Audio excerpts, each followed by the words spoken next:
అందరికీ నమస్కారం. The federal Andhra Pradesh ఛానల్కి స్వాగతం. ఈరోజు మనం అమరావతి రాజధాని నగర నిర్మాణ ప్రాంతంలో ఉన్నాం. ఈ ప్రాంతంలోనే 2018 నాడు 5 ఐకానిక్ టవర్స్ నిర్మించాలని ప్రతిపాదించారు. 2018లోనే పునాదులు వేశారు.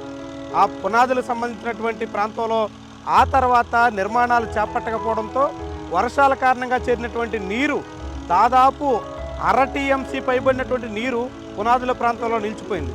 ఇప్పుడు మళ్ళీ రాజధాని పట్టాలెక్కి నిర్మాణ పనులు చేపట్టాలని తలంచినటువంటి ప్రభుత్వం మొదట ఆ నీటిని తోడేటువంటి ప్రయత్నం చేస్తుంది.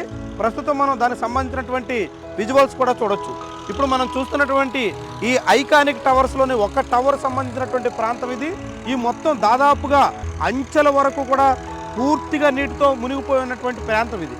దాదాపు 5 ఏళ్ల పాటు నీటిలో నానింది. ఇప్పుడు మళ్ళీ దానికి మోక్షం కలిగింది. నీటిని తోడి ఈ ప్రాంతాన్ని పూర్తిగా పరిశుభ్రంగా చేసేందుకు తగ్గట్టుగా అధికార యంత్రాంగం ప్రయత్నాలు ప్రారంభించింది. సిఆర్డీఏ ఆధ్వర్యంలో గడిచిన నెల రోజుల కాలంగా నీటిని బయటకు తోడేటందుకు ప్రయత్నాలు అయితే చేస్తున్నారు. ఇప్పటికే 2 టవర్స్ ప్రాంతంలో ఉన్నటువంటి నీటిని అయితే పూర్తిగా బయటకు తోడగలిగారు. మరొక మిగిలినటువంటి 3 టవర్స్ సంబంధించినటువంటి ప్రాంతంలో ఉన్నటువంటి నీటిని ఇంకా తోడుతున్నారు. రాబోయే 2-3 రోజుల్లోనే ఇక్కడ కూడా ఈ నీటిని పూర్తిగా బయటకు తరలించేటువంటి ప్రయత్నం పూర్తవుతుందనేటువంటి అంచనాతో అధికార యంత్రాంగం ఉంది. ఇక్కడ కూడా మనం చూడొచ్చు, నీటిని తోడు పోసినటువంటి నీటిని పూర్తిగా బయటకు తరలించే దానికోసం కూడా మార్గం ఏర్పాటు చేశారు. కొండవీటి వాగు ద్వారా ఈ నీటిని కృష్ణానది వైపు తరలిస్తున్నారు. దాదాపుగా టీఎంసీ పైబడినటువంటి నీటిని ఇక్కడ భారీగా తరలిస్తున్నటువంటి తరుణంలో ఖాళీ అవుతున్నటువంటి ఐకానిక్ టవర్స్ ప్రాంతంలో భారీగా చేపలు కూడా దొరుకుతున్నాయి. సుమారు 3 నుంచి 4 టన్నుల వరకు చేపలు కూడా లభ్యమైనట్టుగా చెప్తున్నారు. స్థానికులే ఇక్కడ ఉన్నటువంటి చేపలన్నింటినీ కూడా తీసుకుని తరలించినటువంటి పరిస్థితి అయితే ఉంది. ఈ మొత్తం నీటినంటిని పూర్తిగా బయటికి తోడేసిన తర్వాత మరోసారి ఐఐటి హైదరాబాద్, ఐఐటి మద్రాస్ అధికారులు ఇక్కడ పర్యటించే దానికోసం అవకాశం ఉంది. ఈ నిర్మాణాలని పూర్తిగా పరిశీలించే అవకాశం ఉంది. నిర్మాణాలని పూర్తిగా పరిశీలించిన తర్వాత తదుపరి కార్యాచరణ ఎట్లా ఉండాలి అని ఒక నిర్ణయం తీసుకునే అవకాశం అయితే స్పష్టంగా కనిపిస్తుంది. గతంలో నీటిని ఉండగానే సెప్టెంబర్, అక్టోబర్ మాసాల్లో ఒకసారి ఐఐటి మద్రాస్, ఐఐటి హైదరాబాద్ బృందాలు ఇక్కడ పర్యటించాయి. అప్పట్లో బోట్లు వేసుకుని వెళ్ళి అక్కడ ఉన్నటువంటి నిర్మాణాలని పరిశీలించారు. నిర్మాణానికి తగ్గట్టుగా కొన్ని మార్పులు చేయాల్సి ఉంటుందని సిఆర్డీఏకి సూచించారు. దానికి తగ్గట్టుగా నీటిని తోడేసిన తర్వాత మరోసారి పూర్తిగా క్షేత్రస్థాయిలోకి వెళ్ళి నిర్మాణాలని పరిశీలించిన తర్వాత ఏ రీతిలో మార్పులు అవసరం, ఏ రీతిలో నిర్మాణాలు చేపట్టాలి, ఇక్కడ ఐకానిక్ టవర్స్ నిర్మాణం ఏ రీతిలో ముందుకెళ్లాలని దాని మీద తుది నిర్ణయానికి వచ్చే అవకాశం అయితే స్పష్టంగా ఉంది. ఇక్కడ ముఖ్యమైనటువంటి పరిపాలనా కేంద్రాలుగా ఈ టవర్స్ ఉండబోతున్నాయి. సచివాలయ నిర్మాణంలో భాగంగా సచివాలయంలో ఉన్న పాలనాకు సంబంధించినటువంటి అన్ని రకాల టవర్స్ కూడా ముఖ్యమైనటువంటివి ఇక్కడనే నిర్మించబోతున్నారు. ముఖ్యంగా సచివాలయం, అదేవిధంగా అసెంబ్లీ, దాంతోపాటుగా హైకోర్టు భవనం అన్నీ కూడా ఈ ప్రాంతంలోనే రాబోతున్నాయి. దానికి తగ్గట్టుగా చాలా ఆధునిక టెక్నాలజీతో కూడినటువంటి పునాదుల్ని ఇక్కడ నిర్మించారు. ఈ పునాదుల మీదే సుమారుగా 30 నుంచి 35 అంతస్తుల మేర భవనాలు నిర్మించాల్సి ఉంది.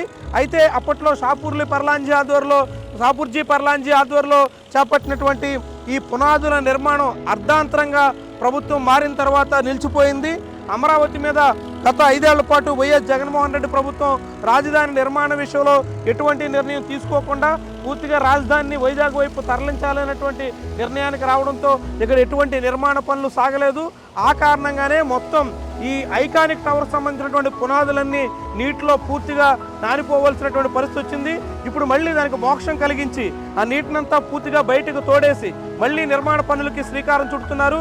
ఇప్పటికే దీనికి సంబంధించినటువంటి టెండర్లు కూడా పిలిచారు. టెండర్ల ప్రక్రియ అంతా కూడా సాగుతోంది. టెండర్లు ఖరారైన తర్వాత ఇక్కడ నిర్మాణ పనులు చేపట్టే దానికోసం కూడా అవకాశం ఉంది. ఇప్పటికే ఇక్కడ జరుగుతున్నటువంటి పనుల్ని చూసేందుకు స్థానిక రైతాంగం కూడా చాలామంది ఈ ప్రాంతానికి వస్తున్నారు. ఇక్కడ జరుగుతున్నటువంటి పనులన్నింటినీ పరిశీలిస్తున్నారు. చాలా కాలం తర్వాత అమరావతి ప్రాంతంలో ప్రారంభమైనటువంటి నిర్మాణ పనులకు సంబంధించినటువంటి విషయాన్ని వీళ్ళంతా పరిశీలిస్తున్నారు. చాలా సంతృప్తిగా కూడా వ్యక్తం చేస్తున్న పరిస్థితి ఉంది. ఇక్కడ రైతులు ఉన్నారు, వాళ్ళతో మాట్లాడదాం. ఎట్లా ఉంది ఇక్కడ ఈ నీళ్లు తోడి 5 ఏళ్ల పాటు నీటిలో నానిన పరిస్థితి నుంచి ఇప్పుడు తోడుతున్న స్థితి చూస్తుంటే మీకు ఏమనిపిస్తుంది? ఏమన్నా ఇప్పుడే మన్నా ఇచ్చినట్టయితే ఇవన్నీ ఆడ బూడిపోయాయి శుభ్రంగా. అది ఏదో కత్త వచ్చాడు కాబట్టి కత్త రైతులు కూడా కత్త కోలుకొని ఇవన్నీ తోడిచ్చి మళ్ళీ డెవలప్ అయితే ఏమన్నా మా బొట్టలు కూలి చేసుకునే వాళ్ళకి కూలి ఉంటుంది. రేపు ఇప్పుడేం ఉండదు. ఇక ఈ 5 ఏళ్ళు ఎట్లా కనిపించేది, మీకు ఏమనిపించదు? చెరువులు ఏముంది అంతా పాడుపడ్డట్టు అయిపోయింది. పాడుపడ్డట్టు అయిపోయింది. చూశారుగా మీరు, ఇది కదా నీళ్ళే ఉన్నాయి. లాగెత్తున్నారు 4 రోజులు బట్టి. ఇప్పుడు అడుగంటుంది, ఇంకో వారం బట్టి ఇస్తాయి. చెప్తున్నారు మీకు. ఇంకా రైతులందరూ కూడా చాలా మంది రైతులు ఇక్కడ కనిపిస్తూ ఉంటారు. వీళ్ళందరూ కూడా ఇక్కడికి వచ్చి చూసి ఇక్కడ జరుగుతున్నటువంటి పనుల పట్ల సంతృప్తిని వ్యక్తం చేస్తూ తిరిగి మళ్ళీ నిర్మాణ పనులు పట్టాలు ఎక్కినందుకు, మళ్ళీ రాజధాని నిర్మాణ పనులు సాగుతున్నందుకు ఆనందం వ్యక్తం చేస్తున్నారు. మీకేమనిపిస్తుంది ఈ పనులు సాగుతున్నటువంటి తీరు? బాబు గారు బాగా మేలు చేస్తాడు. అది 5 ఏళ్ళు నిర్మాణ పనులు అన్నయ్య పుణ్యమే. అన్నీ జగన్ అన్నయ్య అన్నీ ఆఫ్ చేశాడు పనులు.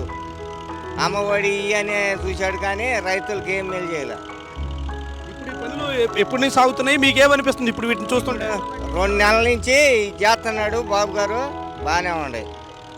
ఎప్పట్లో ఇది పూర్తవుద్ది అనుకుంటున్నారు మీరు? రేపు